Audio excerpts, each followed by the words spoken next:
Greetings, my fellow freedom lovers, sovereign thinkers. LL3's News Podcast. My name is Craig, transmitting from the beautiful swampy mangroves of South Florida, and today's date is Wednesday, August 29th, 2018. So let us begin.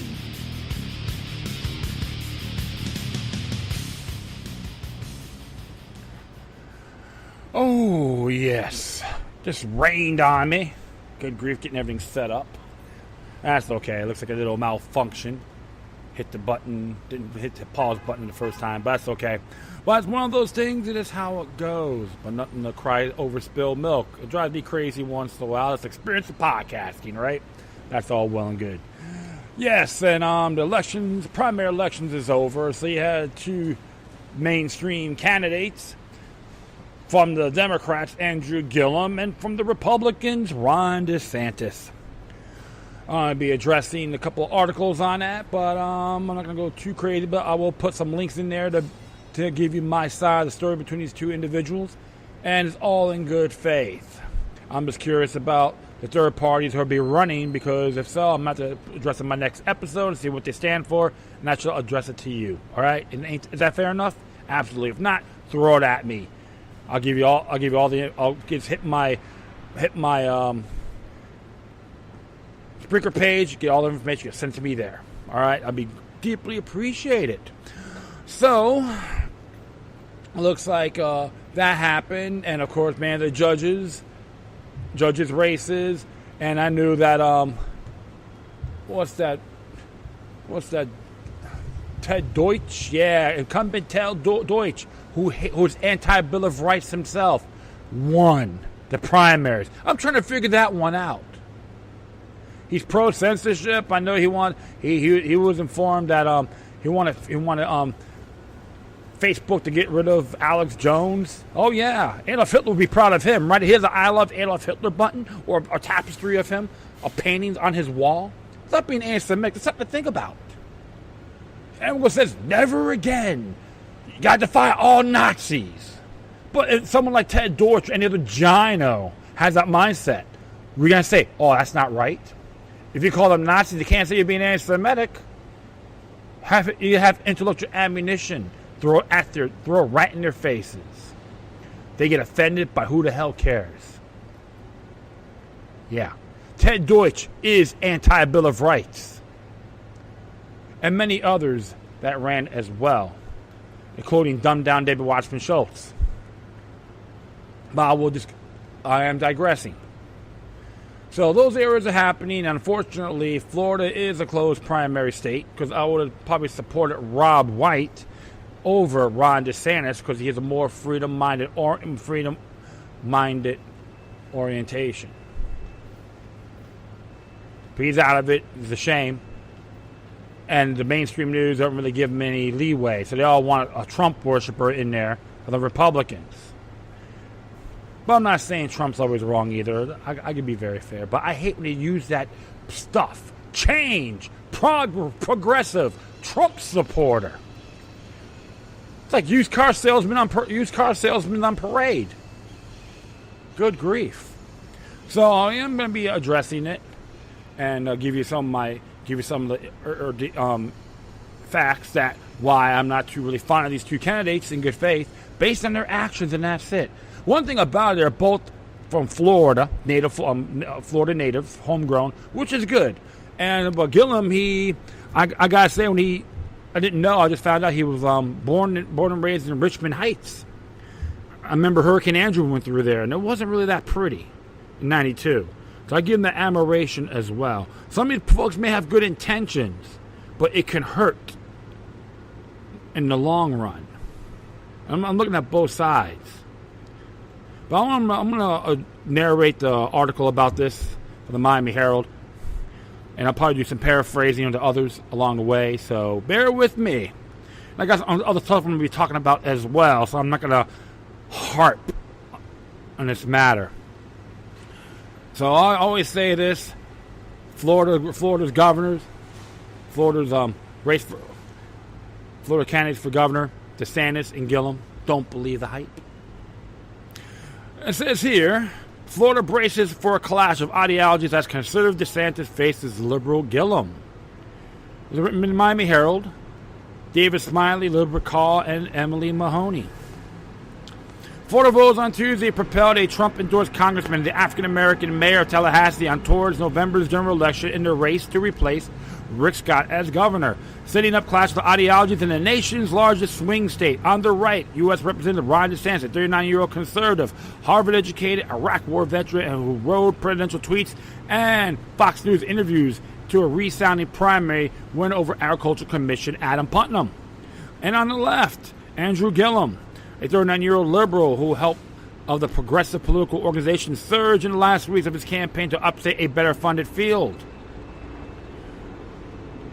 And there's some videos on here, too, so you can check it out yourselves. The surprise matchup figured to be a pure protest of partisan strength between a member of the ultra-conservative Freedom Caucus and a Democrat who scored his party's nomination with the help of Democratic Socialist Senator Bernie Sanders. Voters who will choose between a candidate and DeSantis who wants to build Trump's border wall and believes people should have the right to pursue the health care that they want. And one in Gillum who wants to abolish immigration and ICE and customs enforcement and create Medicare system for all. Yes, government, we will take care of you.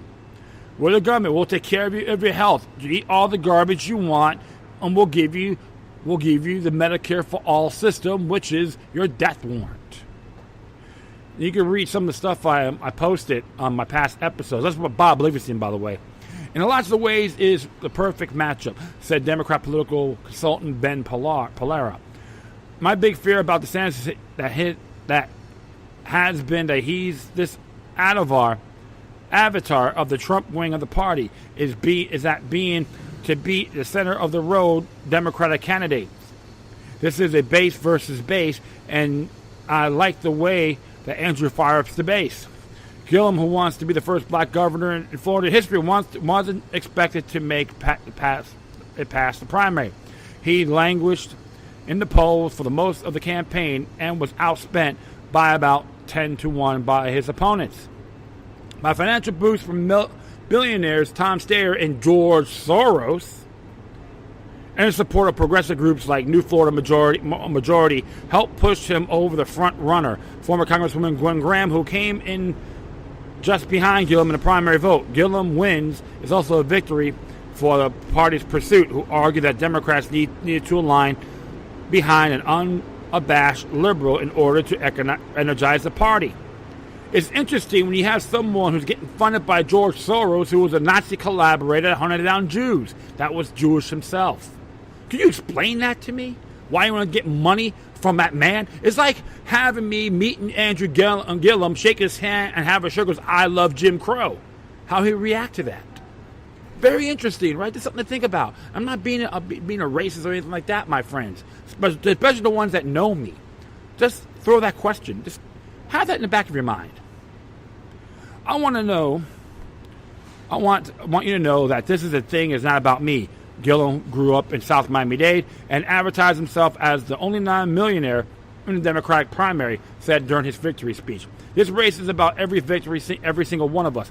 Those of inside this room, those outside this room, those who voted for me, those who didn't vote at all, and those who didn't vote for me because they're Republicans, but I want to be their governor too. So he's trying to unify. Supporters of Gillum's party at Hotel Duval in Tallahassee cheered definitely and hugged each other as elections returned slowly, showed him catching up to Graham and then surpassing her. Between cheers of Gillum and his closing slogan, "Bring it home," the candidate sequestered in the hotel room in the building tweeted a photo of himself watching the results come in.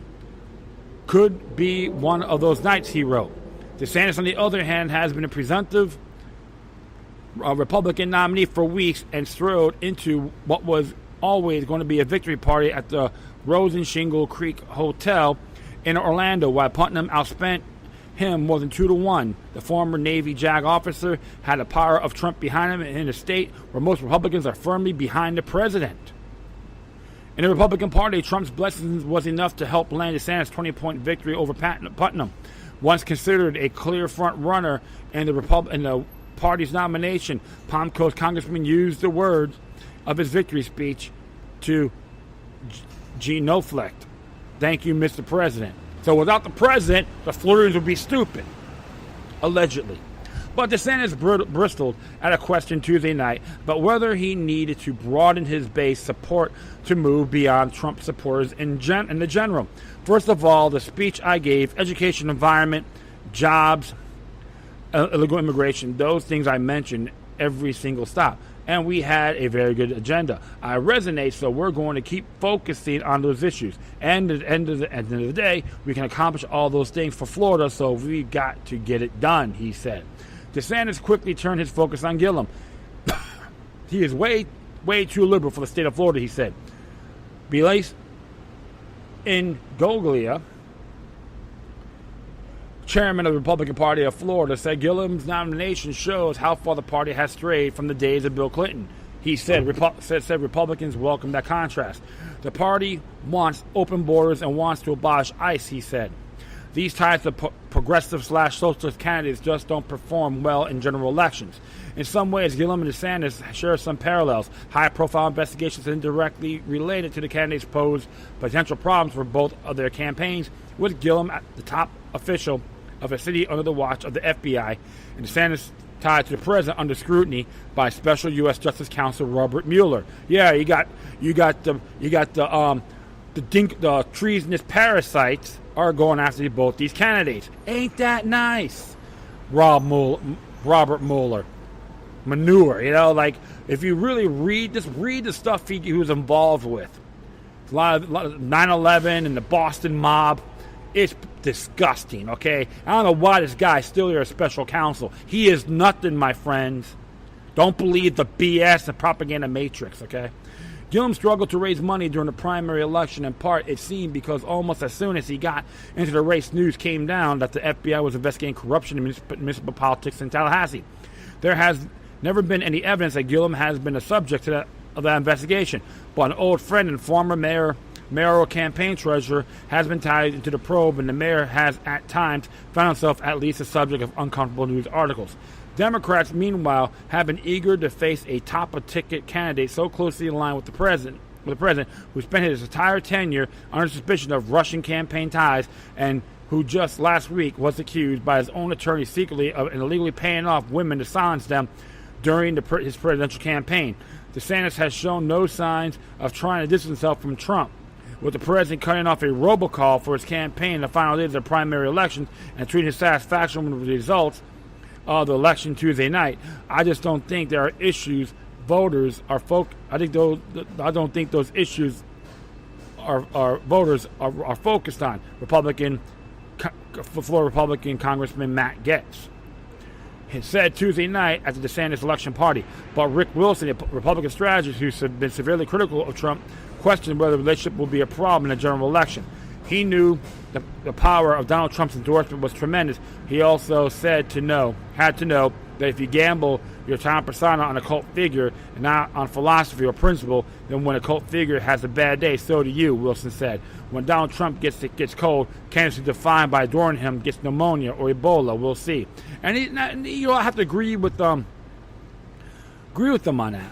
Agree with Mr. Wilson on that. So don't follow your principles, not some hype. Oh, I'm a Trump supporter. Yeah, let's go follow him. I hate freedom, but I'm a Trump supporter. Yeah, let's go. The same people with the Abominooids. Oh, yeah, he attacked Libya, but we love him. Yes, we can. Yes, we can. See, same thing, different package. So one of those individuals got to start really looking at is how deep does the rabbit hole go? Are you willing to support these individuals who are mainly compromised on our Declaration of Rights, Article 1 of the Florida Constitution? Gillum right now is supporting assault weapons bans, restore rights, and anti-self-defense, stand your ground. It has nothing to do with race, because if you study the facts of stand your ground, multiple folks from all walks of life that used it have been done, and it's not a good get-out-of-jail-free card. There's no guarantees, period.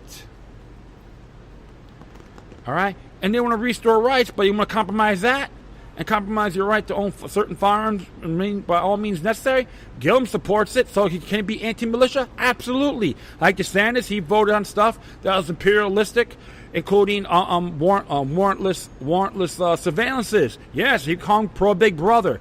So you got to look at those areas as well, whether if you support these men or not. Called principles, my friend. Principle over party. I'm tired of the partisan political games. It's weak, pathetic, and unmeritable. And there's some areas here they're going to be talking about Gillum in the Miami Herald, how he won. And some of the areas, wants to be the first black president, all that. And there's some, and of course, there's some things in here you have to be really pay attention to. Okay, he has a positive agenda. He's not considered a non-millionaire, which is understandable. And his progressive agenda includes support for Medicare for all, $15 minimum wage, and staunch opposition to stand your ground self-defense law. That law gained new notoriety last month in the fatal shooting of unarmed man Marcus McLaughlin and a dispute over a parking space in Sweetwater. Well, see right there, that area there in good faith is irrelevant because he got charged. Mr. Michael Draca got charged for manslaughter. They had to do an overview. The sheriff, how I see it, misinterpreted himself. But however, they took it to the district attorneys, transferred it to them. That was the right call. Verify. And based on the video I've seen, Drake may have chosen poorly. However, he's still innocent to proven guilty. Because we don't know exactly what was said. And one thing I'm happy about it, so far what I got, is that the DAs are not hyping this up. They're keeping everything in a tight lid. We don't want another George Zimmerman case or the Lizzie Borden syndrome. What I mean by that, high exploitation.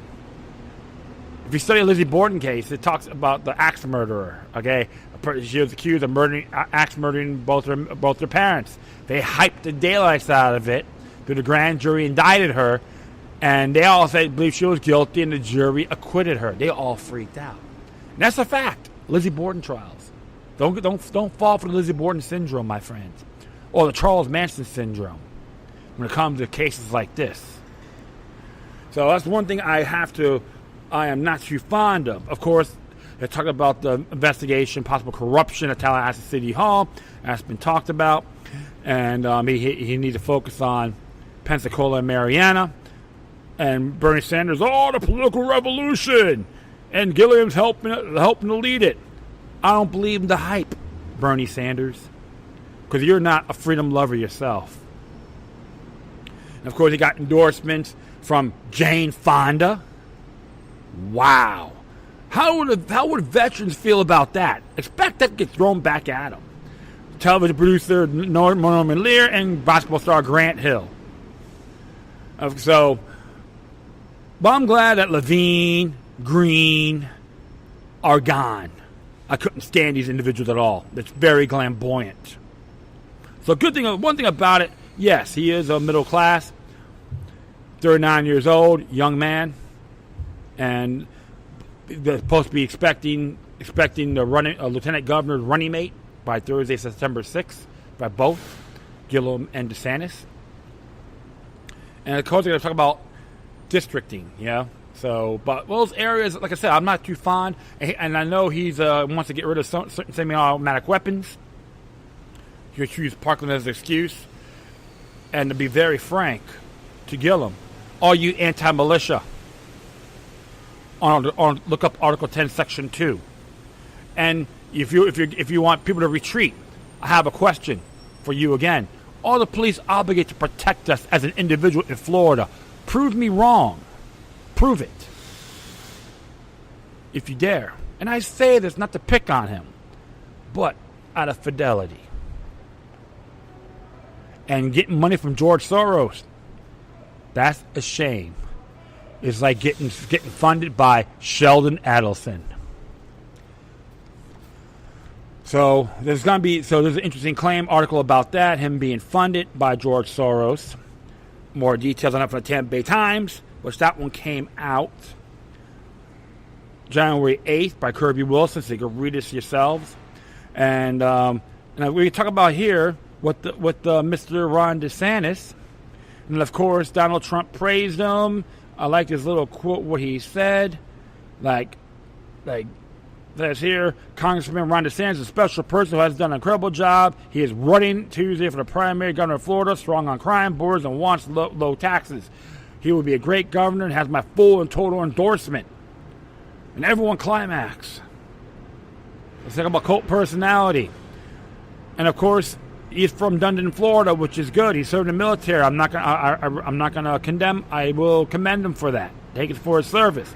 But do you support an empire or a republic? That's one question you gotta look at. And of course, Putnam was disappointed because he lost. He had a crushing margin. And one thing they talk about, he raised $39 million.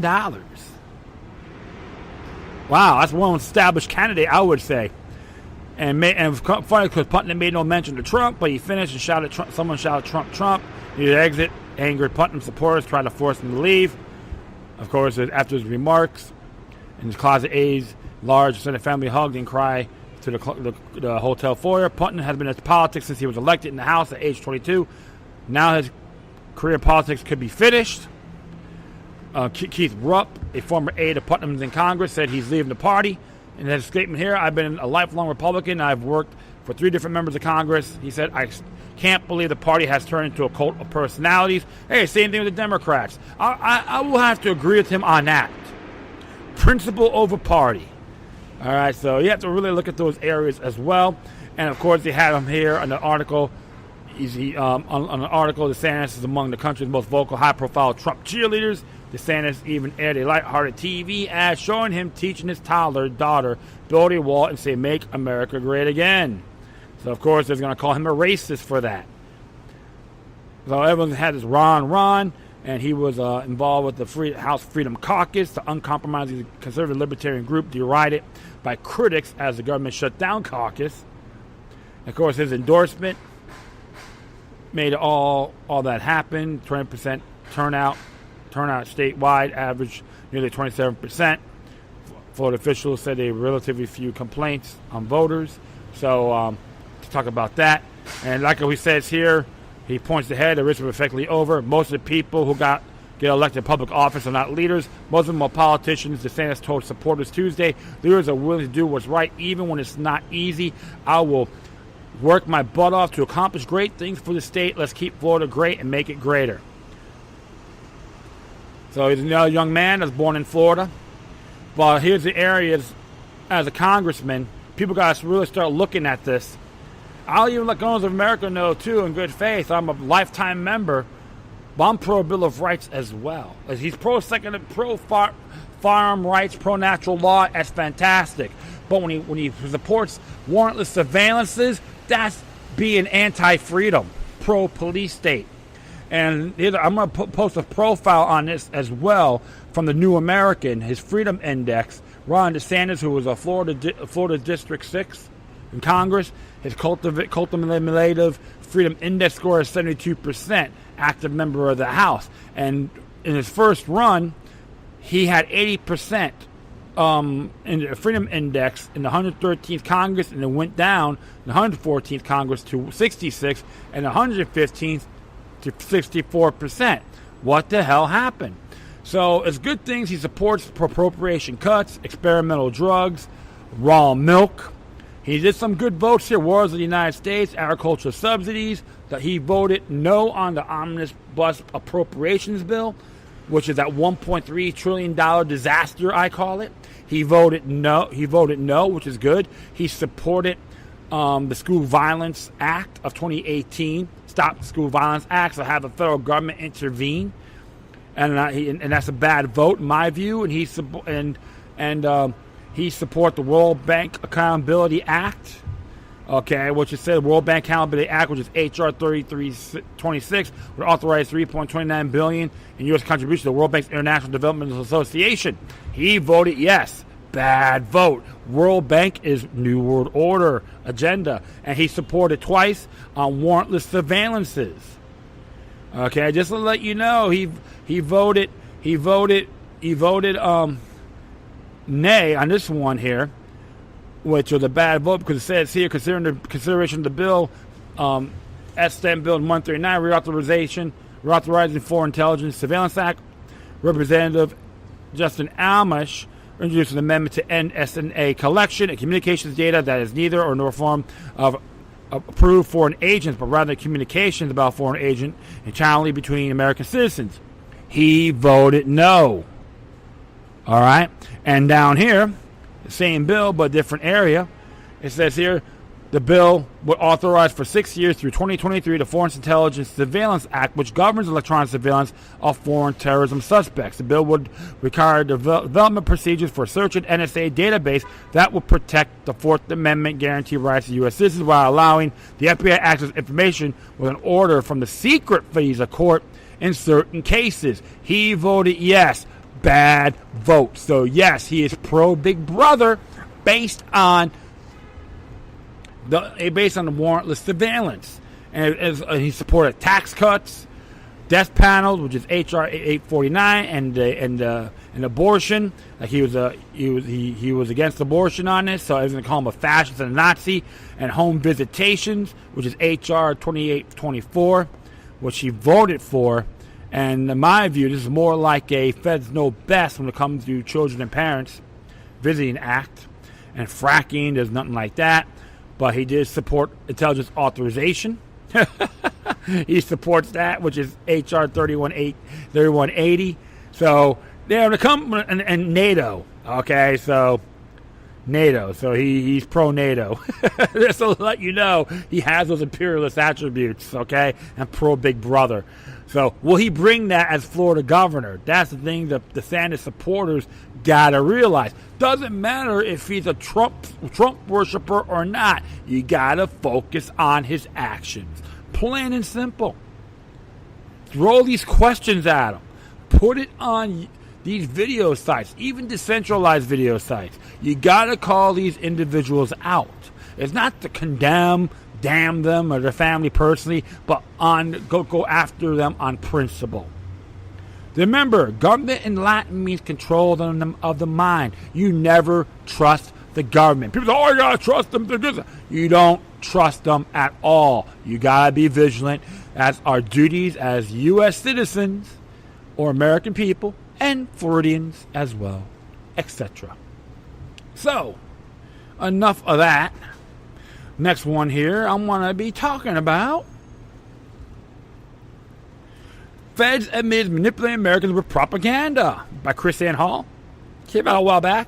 I heard this on a lot of past podcasts. And it says here, former State Department official, federal government using propaganda on Americans. And this is why. This is by Chris Ann Hall and her husband, J.D. Richard Stangel, a former high-level U.S. government official, head of the Office for Public Diplomacy and Public Affairs at the State Department from 2013 to 2016, former of Time Magazine and regular pundit of MSNBC, said in April of 2018, the Council of Foreign Relations Forum about fake news that he supports the use of propaganda on American citizens. Yes, he's admitting he's a bend-over Bob to the New World Order. Ain't that nice? We all hold hands and kumbaya, right? Then he continued and said, basically every country creates their own narrative story, and you know my old job at the State Department was what people use the joke as the chief propagandist job.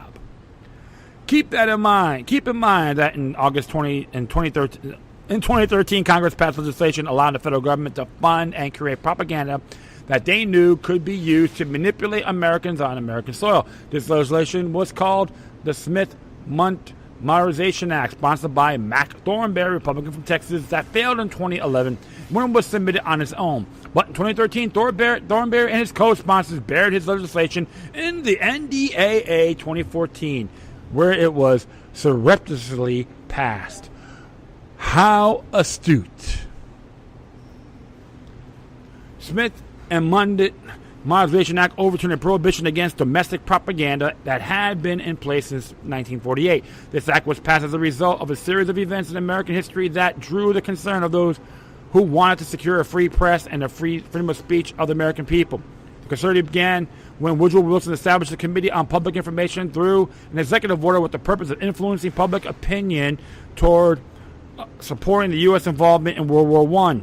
The man appointed to be chairman of this committee was George Creel, a well-known investigative journalist and editor of the Rocky Mountain News. In 1942, FDR established the United States Office of War Information by executive order to truthfully inform the American people about the government's efforts in World War II. A far-appointed Elmer Davis, a well-known news analyst as director of OWI, Davis's job was to coordinate information from the military and mobilize public support of the war. OWI was to create an avenue for the government to develop and disseminate information that they believe people need to know about the war. Our job at home is to give the American people the fullest possible understanding of what this war is about. Not only tell the American people how the war is going, but where is it going and where it came from, Elmer Davis said. In 1946, Representative Sol Bloom, Democrat from New York, introduced a bill that will grant the Secretary of State the power to give monetary service, property grants to nonprofit, public, and private corporations to prepare and disseminate informational materials.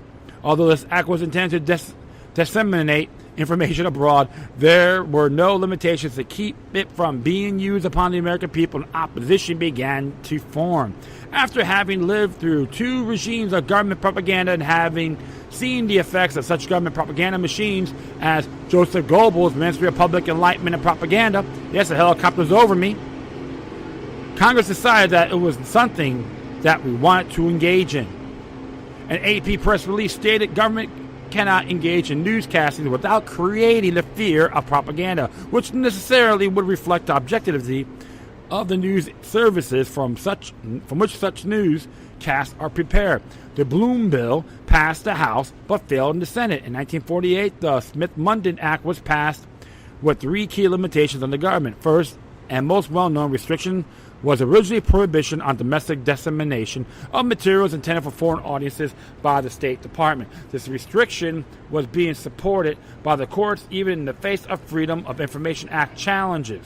In November 1996, the Federal District Court in Washington, D.C. decided that the material under the Smith-Mundt Act is not to be available, applying to the Freedom of Information Act Exemption 3 to block access. Ain't that nice? We keep these secret, trust us, we're the federal government. The Smith-Mundt Act is now found in 2022 USC 1461-1A, titled Ban on Domestic Activities by the United States Information Agency. The Smith-Mundt Modernization Act changed all of that. This act does several very destructive things. First, it puts the president's board of broadcasting governors on the same level of authority as the Secretary of State. The Board of Broadcasting Governors is an independent government agency whose members are appointed by the president and whose sole function is to create American propaganda and disseminate this propaganda abroad. The Smith-Mundt Act of 1948 created a limitation for propaganda to be released in the United States if such propaganda was requested. The information could be released. Cannot be released 12 years after the publication. This was an additional protection established so that this government create information could not be used to influence current opinions. The Smith-Mundt Modernization Act eliminated that protection. The Smith-Mundt Modernization Act not only legitimized the heinous manipulation of mainstream media, but allow Congress to fund it with taxpayers' dollars. Can we say extortion? It's legal because government knows best. In 2011, I wrote a detailed analysis of the Smith-Mundt Modernization Act, which is a link for that. You can check it out yourselves, and its potential dangers. In spite of our concern, many congressmen were adamant that this legislation will not be used to spend tax dollars to create propaganda to be used domestically. They told us it would just be used to create propaganda on foreign soil. Nothing to worry about. That's a wet dream, to be exact.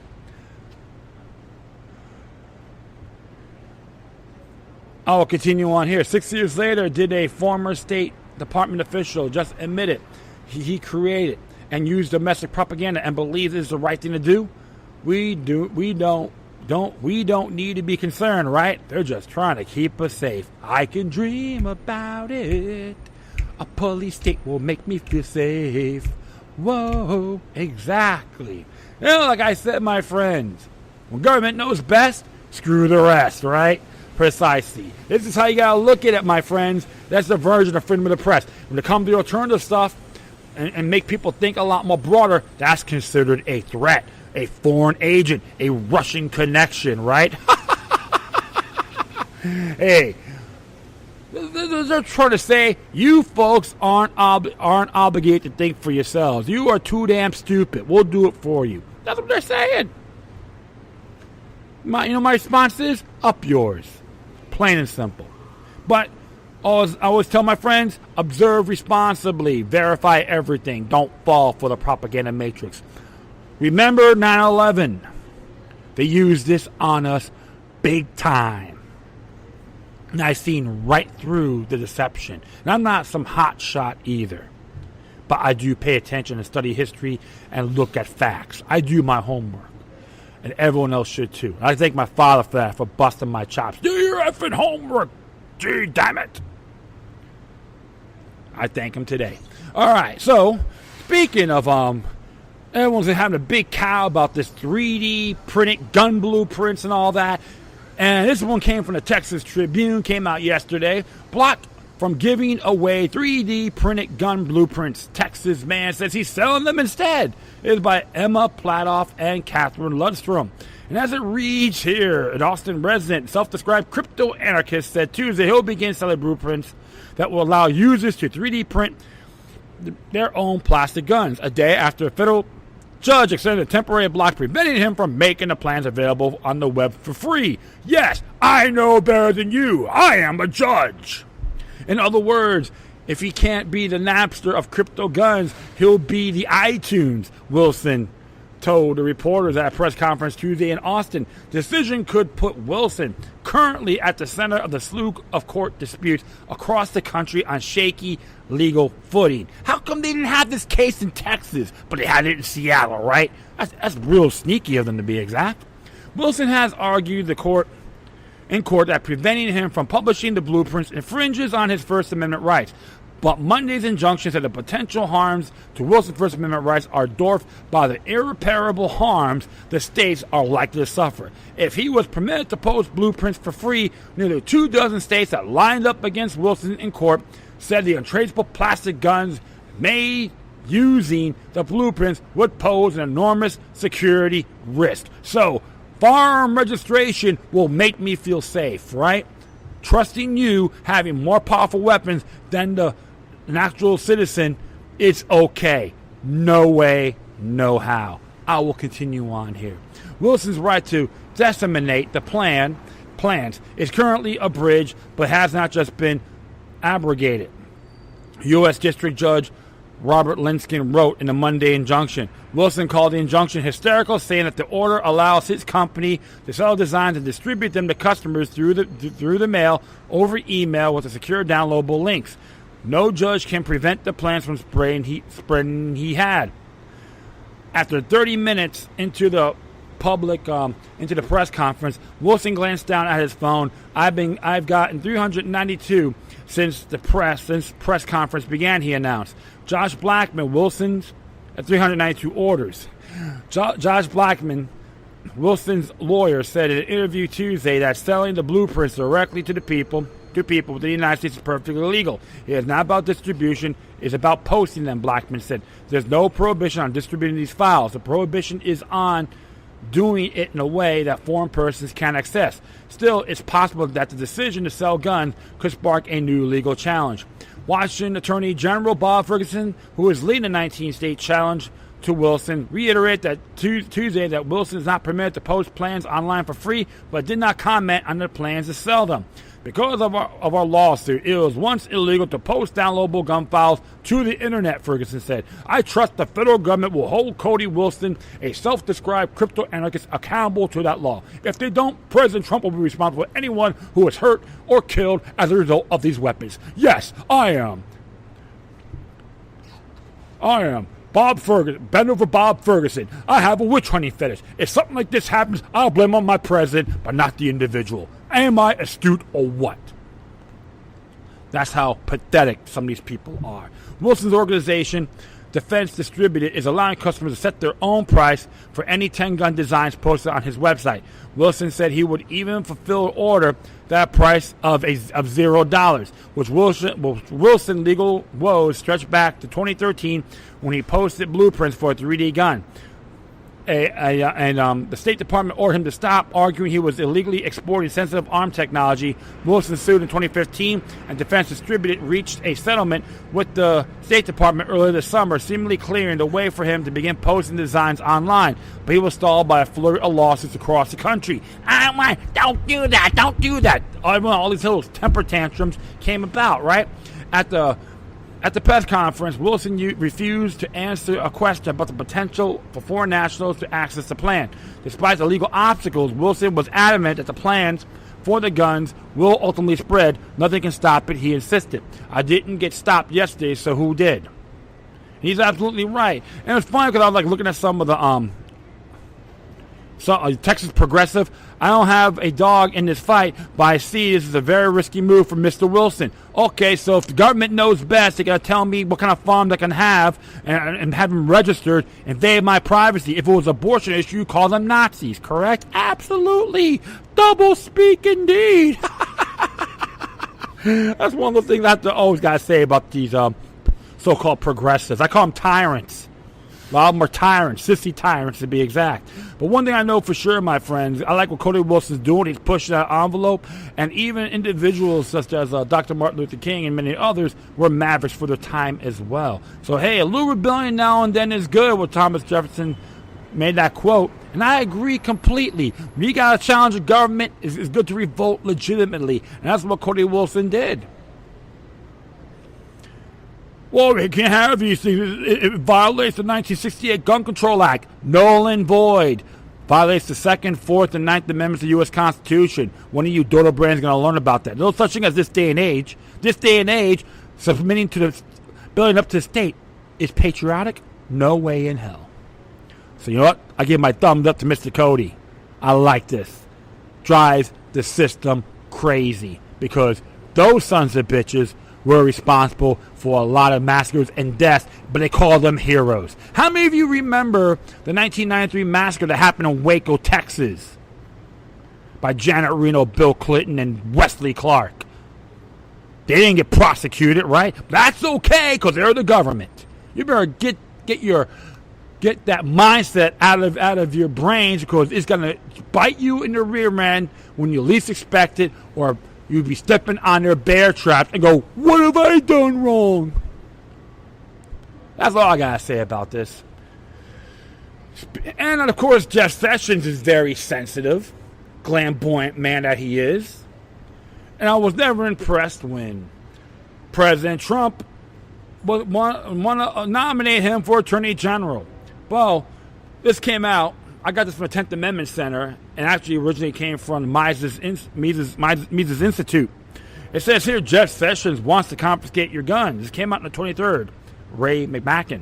Last week, U.S. Attorney General announced he plans to step up prosecutions of people who make undetectable firearms, such as 3D printed guns that have recently received attention, according to AG's website. State Attorney General Sessions on State of Washington versus the U.S. Department of State. The Justice Department yesterday filed a brief on opposition to preliminary injunction in the State of Washington versus the United States the U.S. Department of State. A case about 3D printed guns. After filing, Attorney General Jeff Sessions issued the following statement. Under federal law, it is illegal to manufacture or possess plastic firearms that are undetectable. Violation of this law is punishable by up to 5 years in prison. Such firearms present a significant risk to public safety, and the Department of Justice will use every available tool to vigorously enforce this prohibition. We will work with the federal, state, and local law enforcement to identify any possible cases for prosecution. We will not stand for the invasion, especially the flouting of current law, and will take action to ensure that individuals who violate the law will, by making plastic firearms and render them undetectable, will be prosecuted to the fullest extent of the law. That's right. I am a freedom-hating hick. That's why I'm Jeff Sessions. That's exactly. I will continue on here. Seeing that Sessions has also pledged to set up prosecution of persons who use marijuana where it's legal under state law, one might be forgiven for coming to the conclusion that Jeff Sessions' favorite pastime is locking peaceful Americans in prison. Sessions was also unhinged in his drive to intervene in state legal affairs that even GOP senators had to intervene to get Trump administration to back off. This, however, should not be surprising. As Mike Meharry has pointed out, the Trump administration has been enthusiastically prosecuting a war on private gun ownership in recent years. During Trump's first term, ATF enforcement of federal gun laws increased in every single category compared to the last year Obama was in the White House. We can start with the number of firearm cases investigated. In 2016, the final year of the Obama administration, the ATF investigated 31,853 firearm cases. During Trump's first year, the agency investigated 35,302. That's 3,349 more firearm cases than under Obama, a 10.81% increase. And you can look at the link on there, footnote 1. We see similar increases in other enforcement categories during the Trump's first year. There were 786 more cases recommended for prosecution, 789 more cases, indicted cases, and 630 more defendants convicted. No victim, no crime, right? ATF also investigates arson cases involving explosives and alcohol and tobacco cases, but these make a small percentage of the total.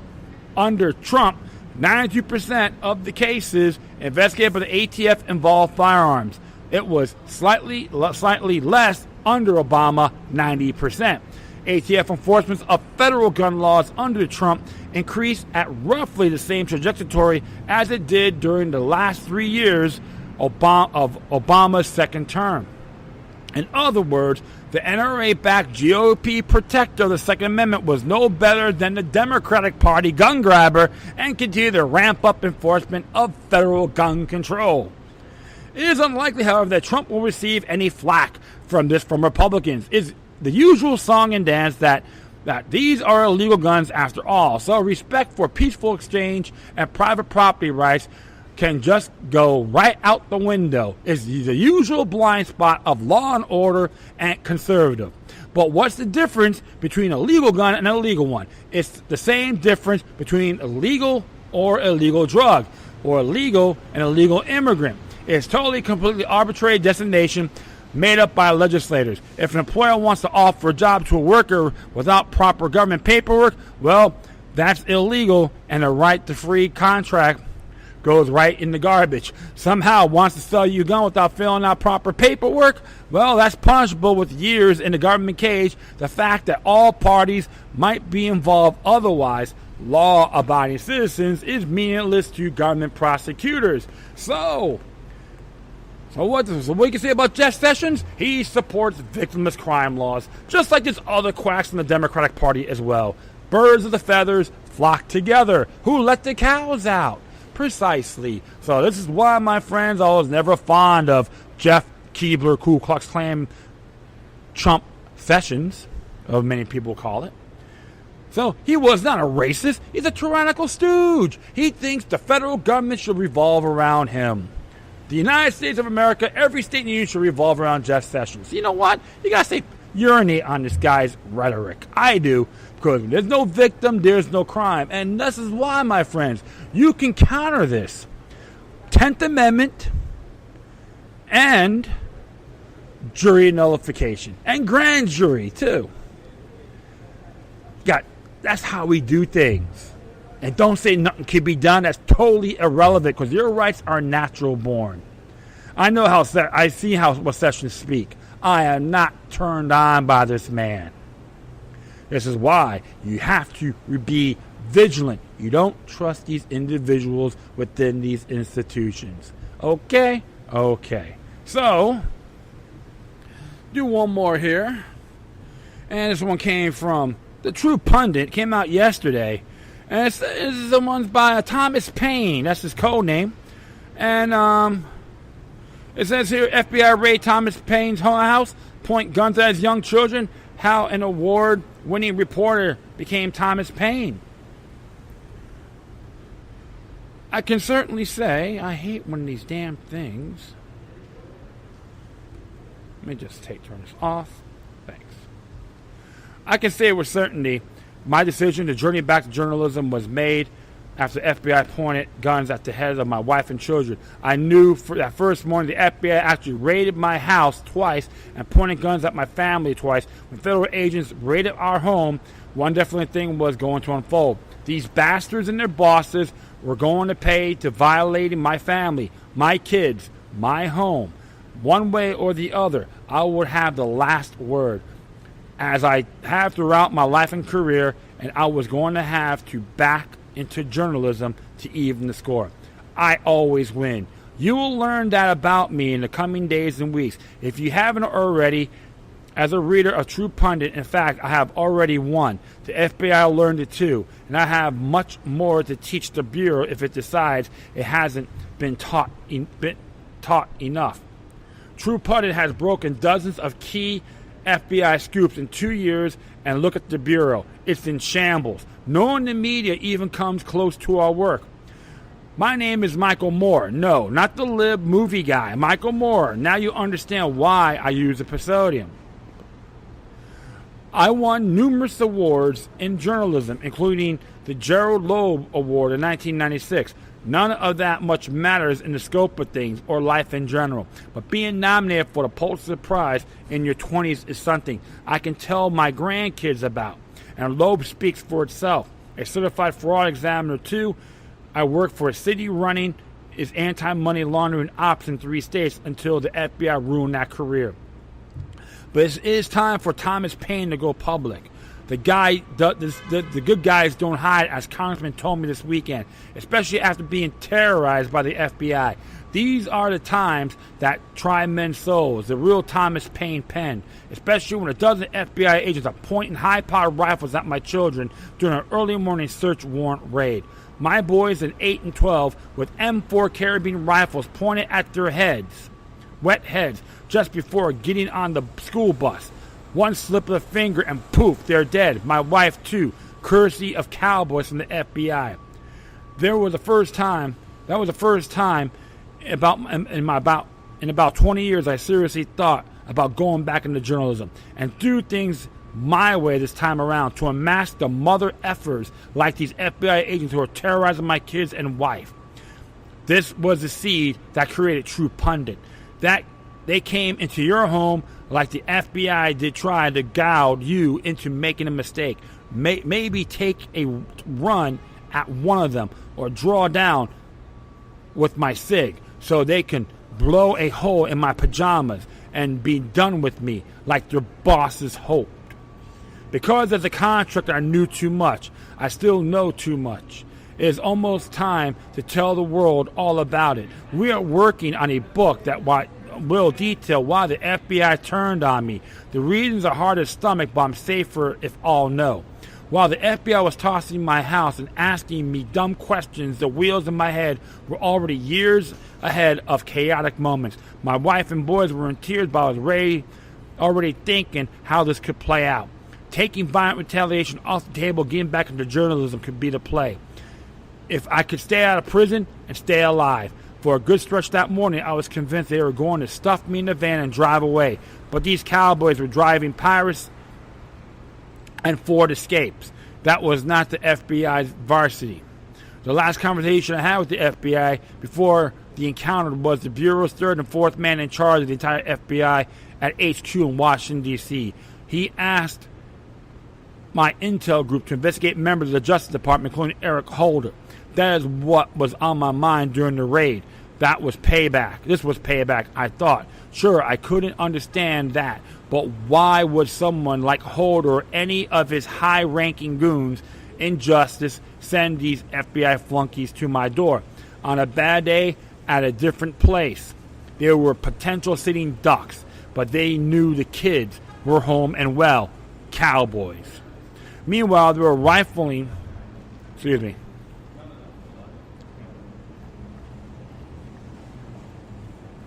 Had to do a drink here. Meanwhile, they were rifling through every room, every drawer, looking for anything they could use as leverage against me. The mind can play tricks on you when you can rouse out of my bed, your adrenaline is spiking. I have no intention of killing or harming these folks or anyone unless my family is harmed. But I could easily. That gives me the upper hand in interrogation because they're on my turf, and I am comfortable knowing I am not at risk as long as I stay cool. So I try to stay cool. You learn working with the feds that their main weapon is fear. They are fear brokers. They peddle it at every turn. If you can get beyond that, it is like the first time you can fly an airplane and break through the clouds and understand there is a whole world above the cloud cover, and it's beautiful even during the storm. I am convinced at the point that some job I did for the feds went sideways, I've been compromised, or someone in my group got leaned on and gave me up. Divulge some of the sensitive things we worked on. We pulled many jobs, mostly of the federal government and top brass in the FBI and many other agencies. If you're familiar with the Fusion GPS in 2016 and 2018, I was the grandfather of that type of hybrid intel operation. We combined feds with retired journalists and rained holy hell on private targets. That was in the mid-1990s. Excuse me. Long before Fusion, GPS, name a government agency, we worked for it. Along with Fortune 100 companies, we could glean corporate intel from underused databases, nab public records, or get your hands dirty. We quickly gained a reputation as being among the best as what we did, but we stuck to intel and digging for intel and did not cross over to setting up a target like Donald Trump, like Fusion GPS did. But we worked against Trump many years before his political life. We ran an intel arm of Steve Wynn's Mirage out of Las Vegas. Wynn and Trump were embroiled in an epic legal battle. It was personal and it was nasty. The stakes were sky high, and the money was flowing as these two billionaires went toe to toe with each other. Wynn wanted to come back to Atlantic City, and Trump wanted gaming license in Las Vegas. These two magnates had a team of intel and ex-FBI, CIA on their payroll, digging dirt on one another. We were up on our neck in an anti-dump to Trump dirt, working with Wynn's security chief Tom Scheer, former SAC of the New York FBI. My crew was on Team Wynn, and we were battling Team Trump. And Scheer was a ball buster and detailed-oriented taskmaster, having spent decades working his way up the FBI ladder. This was the first job post-Bureau, but I respected him, and that is the important intel. Once at breakfast at the Four Seasons in Philadelphia, Scheer complimented me on the group's performance for gathering Trump intel for Wynn. I know it's a pretty long subject here, so bear with me, my friends. I don't understand how you find this stuff, he said. Why couldn't this kind of intelligence in the FBI? However you do it, keep on doing it. Mr. Wynn is happy. For the time being, at least, guys like Wynn were rarely happy. He had all the money he could never want, and probably on conference calls he questioned how Trump's intel operations was always a step ahead of Mirage's group. Whatever Wynn threw at Trump had something better to counter with, and it drove Wynn mad. This wasn't a reflection on my group. However, we were only a part of Wynn's machine, and we had a little say about formulating a strategy to take on Trump. This is when I first grew respect for Trump. He was a bright adversary and always a step ahead. Just like Steve Wynn, it was interesting to watch the two men embrace during Trump's presidential campaign. I had a front row seats years earlier with these two billionaires try to destroy each other, throwing untold millions at dirt digging. Politics is a funny thing. It's like a cloak and dagger extravaganza. Now we see it as President Trump. Something to think about, right? But I am way ahead of the story. The seeds of the true pundit were soon shortly after Barack Obama's election in 2008, when Harder started to grab the reins of the Justice Department and the FBI pointed guns at my sons and wife. During interrogation, the FBI agents referred back to some federal training after I had left journalism in 1996 at the Bergen Record in Hackensack, New Jersey. My intel grandfather was Dick Callaghan, a North Jersey and New York legend who literally wrote the Fugitive Apprehension Manual for the U.S. Marshals before he took on the sordid, more complicated assignments for the agency and other Calliston folks. Callaghan lured me out of journalism because he thought I was wasting my talents toiling away at a large daily newspaper. He was right. Dick was more like my father to me than a mentor. I mimicked his old school way of intelligence gathering based on the main tenet: never rat on your friends. Colleagues always have their six. But Callaghan had even more important mantra: never trust the FBI, and he was right about that too. More than anything else, he was right in 1994. One day, I used to say people will realize the truth about those rat bastards. Fast forward in 2018, he was right, but it was not easy getting here. One road. The road was a brutal one. It was the FBI who recruited my crew to work for them in 1996, right after my journalism career took my first FBI job. Callaghan always coached me up about working for the FBI once he knew we were doing contract work for the Bureau.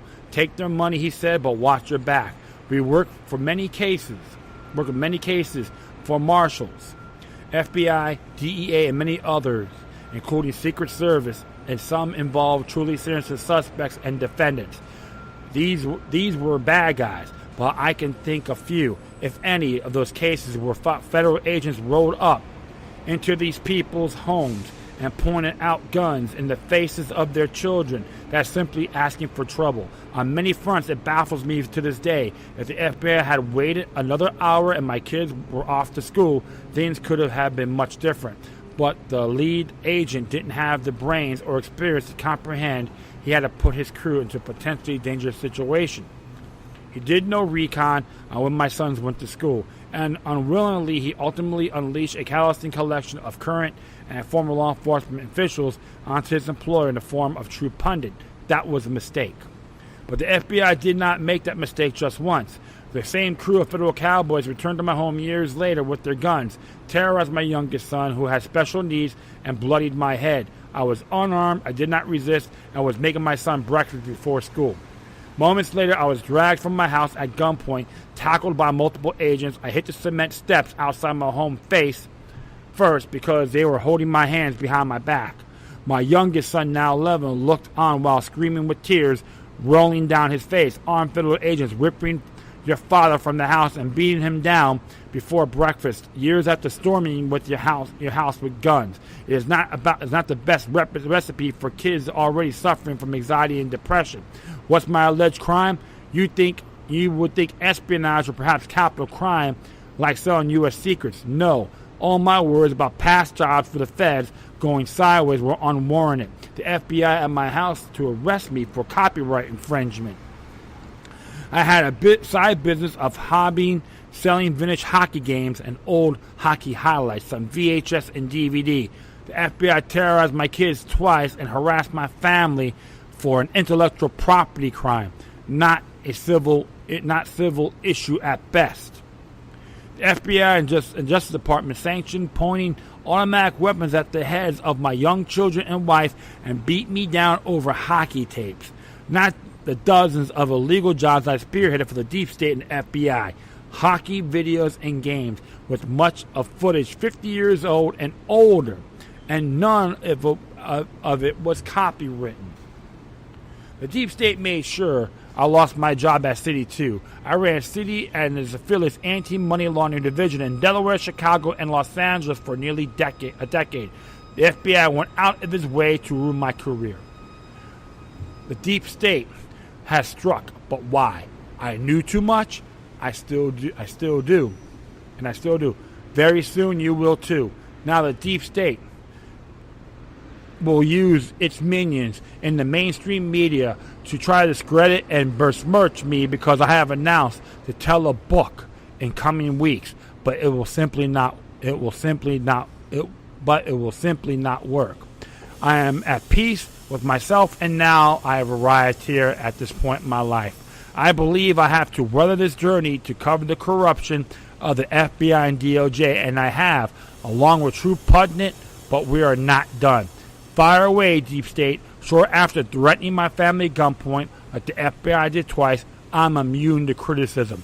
I've been on a well-oiled mission since the FBI tried to ruin my life, And now I am public. That makes me even more versatile. And I have the goods like I always have and always deliver what I promise. In journalism or intel, when my book comes out in weeks detailing why the FBI trying to ruin me or plot to kill myself, so I would not reveal the truth about the deep state, things will never be the same. Break me. I grew up in a broken home and lived in projects. My father was a junkie, so I learned to deal with adversity at a young age. I had strength to rise from the FBI ashes and financial Armageddon. And now the players and the corrupt institutions that try to ruin me, the hunted became the hunter. You didn't kill me, you made me stronger. When you came into my house and threatened my family, you relaunched my journalism career. Now look at the FBI. It has been dismantled. Now it's almost time for the big payback. Although we have fun dismantling the FBI and DOJ for 2 years now, I have the DC elite terrified, and they should be. You earned it. Well, well, well.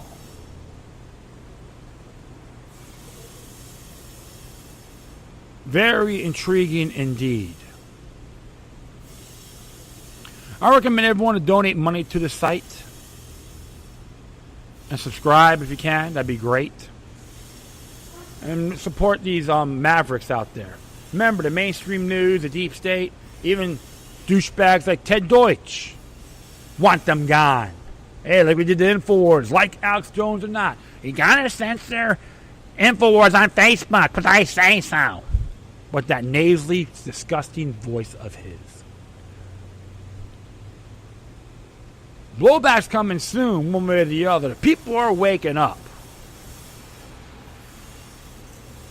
Like what Thomas Paine said, don't get mad, get inspired. So, I'm real curious what his book has to say. And hopefully all you folks out there will check it out. Because it is very good to know. Alright, that is it. I thank everyone for listening.